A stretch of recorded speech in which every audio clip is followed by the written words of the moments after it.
नमस्कार, आप देख रहे हैं मुजफ्फरपुर स्वतंत्र न्यूज। मुजफ्फरपुर एसएसपी राकेश कुमार ने प्रेस कॉन्फ्रेंस कर बताया कि मुजफ्फरपुर सदर थाना अंतर्गत रामदालू स्थित कोलकाता ज्वेलर्स नामक आभूषण दुकान में अपराधियों के द्वारा लूटपाट की गई, जिसमें गठित विशेष टीम के द्वारा अपराधी की गिरफ्तारी के उपरांत टीम वापस जिला लाने के क्रम में फकुली थाना क्षेत्र अंतर्गत धोली पुल के पास अपराध कर्मियों रिपू झा उर्फ अनुपम झा के द्वारा शौच करने का बहाना बनाकर सुरक्षा निगरानी से हथियार छीनकर पुलिस टीम पर जानलेवा हमला फायरिंग की गई।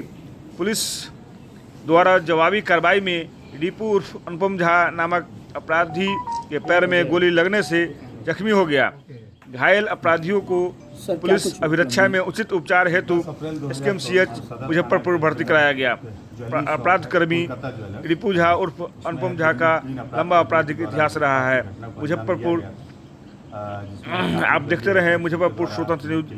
प्रवीण के साथ धन्यवाद। घटना के आलोक में एक एसआईटी बनाई गई थी जो सिटी एसपी उनके नेतृत्व में बनाई गई थी और डीएसपी टाउन 2 और एसपी टाउन और हम लोग की जो टीआई की टीम है और सदर थाने की टीम उसमें लगातार होमवर्क कर रही थी।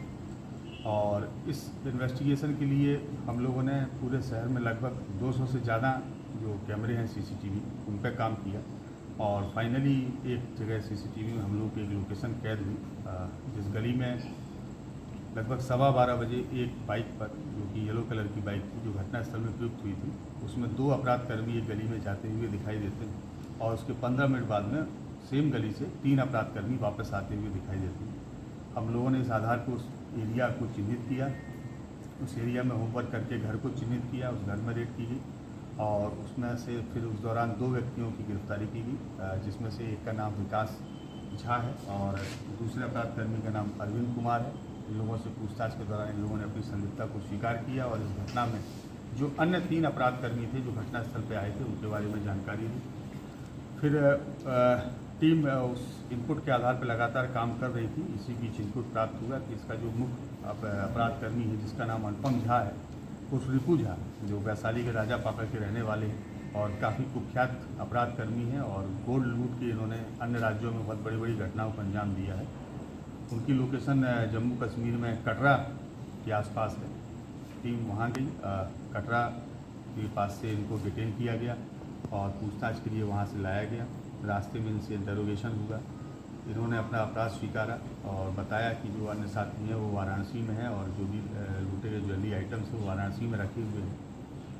टीम ने बनारस में रेड की, लेकिन जो उनके 2 अन्य साथी थे वो तो भागने में सफल रहे, लेकिन एक ज्वेलर है जिन्होंने इस माल को परचेज किया था उनकी भी गिरफ्तारी की गई है, जिसका नाम मनीष सेठ है। इसके अलावा एक जय हिंद मौर्य नामक एक अपराधकर्मी हैं जो उत्तर प्रदेश जौनपुर के रहने वाले हैं। वो बिचौलिए की भूमिका में थे और उन्हीं का ही एक वहाँ पे फार्म हाउस है जिसमें बैठ के इस पूरी योजना को अंजाम दिया गया था। इस प्रकार से इस पूरी घटनाक्रम में अभी तक हम लोगों ने 5 लोगों की गिरफ्तारी की है और जो लूटा हुआ ज्वेलरी आइटम था उसमें से लगभग 1 केजी चांदी है और 15 ग्राम गोल्ड है, उसको हम लोगों ने रिकवर किया है। 2 अपराधकर्मी इसमें अभी भी फरार हैं जिनकी गिरफ्तारी के लिए हम लोग प्रयास कर रहे हैं। कल देर रात्रि में जब इन सारे अपराधकर्मियों को जिला लाया जा रहा था बनारस से, तो उसी क्रम में आज सुबह 4 बजे जो मुख्य अपराधकर्मी अनुपम झा इन्होंने 4 बजे शौच के बहाने से गाड़ी से उतरे और हम लोगों के पुलिस पदाधिकारी उनके बगल में खड़े थे, उनके द्वारा पुलिस पदाधिकारी को धक्का दिया गया और धक्का दे के ज़मीन में जब वो गिर गए तो उनका पिस्टल निकाल के पुलिस के ऊपर फायरिंग करते हुए भागने की कोशिश करने लगे। लगभग 8 राउंड गोली उनके द्वारा चलाई गई, जिसमें से 2 बुलेट्स हम लोगों की जो गाड़ी है उसके ऊपर लगे। पुलिस के द्वारा भी आत्मरक्षा नियंत्रित फायरिंग की गई, चेतावनी देके की जाए जिससे कम से कम इंजरी हो और इसीलिए पैर को ही टारगेट किया गया। इन लोगों का लोकल कनेक्शन भी है क्या सर? हाँ, लोकल कनेक्शन है इसमें, क्योंकि ये जो मुख्य अपराधकर्मी हैं ये लोग तो बगल के ही ज़िले का रहने वाला है और इनके एक रिलेटिव हैं जिनका नाम विकास झा है, ये यहाँ कुर्नी में रहते हैं और विकास झा ने ही इनको जो मकान यहाँ पे है वो उपलब्ध कराया था। इसमें एक अरविंद नामक व्यक्ति भी है जिसका पहले गिरफ्तारी की गई है। विकास और अरविंद दोनों इसी ज़िले में रहते हैं और उन्होंने ही इसमें लाइनें और कहीं भी इन लोग के ऊपर मामले दर्ज हैं क्या? हाँ, इनका एक काफ़ी लंबा आपराधिक इतिहास है जो मैं आप लोगों के साथ शेयर कर रहा हूँ। इनके ऊपर टोटल 7 केस है, जिसमें से एक केस जो सदर थाने में लूटपाट हुई थी वो है और इसके अलावा बाकी केस जो है वो छत्तीसगढ़ में रायपुर ज़िले में है और दुर्ग ज़िले में है। रायपुर में भी एक बार जब इनको एक केस के लिए पेशी के लिए ले जाया जा रहा था कोर्ट में, तो वहाँ भी ये न्यायालय से भागने में सफल हुए। सर सोना वगैरह टीम सर ने काफ़ी अच्छा कार्य किया है, इसलिए टीम को आप लोगों के समक्ष 21,000 रुपये से मैं पुरस्कृत भी कर रहा हूँ।